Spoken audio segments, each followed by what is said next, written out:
ایک نوجوان ہمارا تبلیغی دوست گلاسگو میں رہتا تھا، وہ بیمار ہو کر ہاسپٹل گیا ہے، تو اس کی جو اٹینڈنٹ نرس تھی اس نے 3-4 دن کے بعد کہا کہ آپ مجھ سے شادی کریں گے؟ اس نے کہا میں مسلمان ہوں، تم کرسچن ہو؟ کہ میں مسلمان ہو جاؤں گی، اگر آپ شادی کرتے تو میں مسلمان ہوتا۔ اس نے کہا تم کس وجہ سے مجھے یہ پیشکش کر رہے ہو؟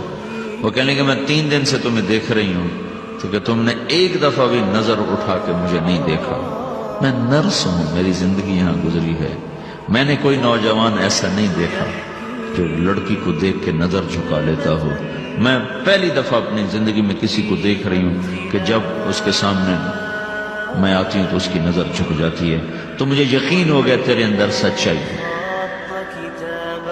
وہ مسلمان ہو گئے، اس نے آگے کتنی بچیوں کو مسلمان کیا۔ پھر اشفاق احمد صاحب مرحوم تھے، یہ ڈرامہ رائٹر، ان سے اچھی سلام دعا تھی میری، تو ایک دن مجھ سے کہنے لگے کہ میں تبلیغ کے کام سے متاثر ہوا ہوں انگلینڈ جا کر، پاکستان میں نہیں انگلینڈ جا کر، تو میں ایڈنبرا میں پارک میں بیٹھا تھا، میری بیوی میرے ساتھ بیٹھی تھی، تو ایک جماعت آئی، انہوں نے آ کر اذان دی مغرب کی اور نماز پڑھی۔ نماز کے بعد 13-14 لڑکیاں بھاگ کے آگے آئیں ان سے بات کرنے کے لیے، تو میں نے بیوی سے کہا آؤ سنو یہ کیا کہنے لگے، تو کہا ہم دونوں بھی پہنچے، تو جس نے جماعت کرائی تھی اس کو ایک لڑکی آگے بڑھ کے کہتی آپ کو انگلش آتی ہے؟ کہا آتی ہے۔ کہا آپ نے کیا کیا ہے؟ کہا جی ہم نے اپنی عبادت کی۔ تو وہ لڑکی کہنے لگی آج تو اتوار نہیں ہے، تو اس نوجوان نے کہا کہ جی ہم دن میں 5 دفعہ کرتے ہیں، صرف اتوار کو نہیں، روزانہ 5 دفعہ۔ وہ لڑکی کہنے لگی یہ تو بہت زیادہ ہے، آپ اس کو کیسے نبھاتے ہیں؟ تو اس نے اس کو جواب دیا، 2-3 سوال اس نے اور کیے، جواب دیا، تو کہنے لگی اچھا بہت مہربانی۔ اس نے سے ہاتھ بڑھایا آگے ملانے کے لیے تو وہ نوجوان کہنے لگا میں آپ سے معافی چاہتا ہوں، میں آپ کو ہاتھ نہیں ملا سکتا۔ تو اس لڑکی نے کہا کیوں؟ کہ یہ ہاتھ میری بیوی کی امانت ہے اور کسی کو نہیں لگ سکتا۔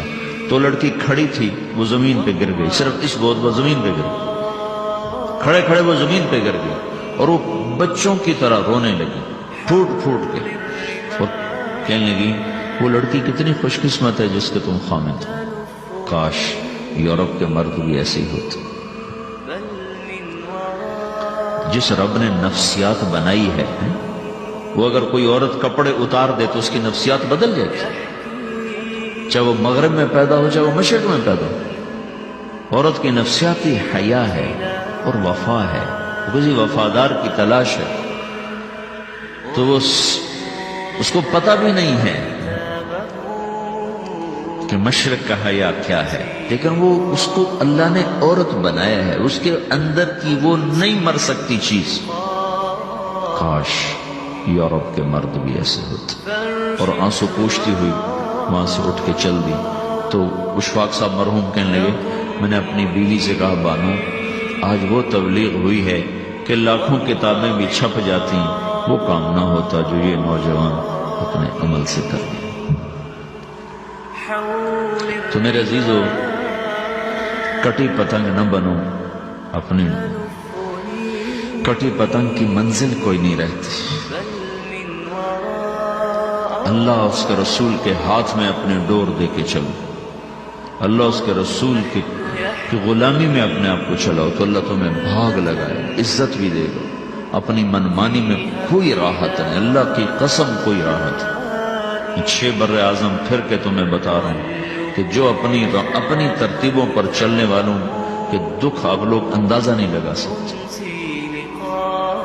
چلنا ہے تو اللہ اس کے رسول کی زندگی کو اپنا کے چلو، اللہ تمہاری دنیا بھی سکھ والی بنائے گا، آخرت بھی سکھ چین والی بنائے گا۔ لیکن یہ سیکھنا پڑے گا، سیکھنا پڑے گا۔ تبلیغ اس کو سیکھنے کی محنت ہے اور اس کو آگے پہنچانے کی محنت ہے۔ تو یہ عمر ہے، اس وقت ساری دنیا اسلام کے لیے تیار ہے، چونکہ نظریاتی طور پر دنیا شکست کھا چکی، کسی کے پاس کچھ نہیں۔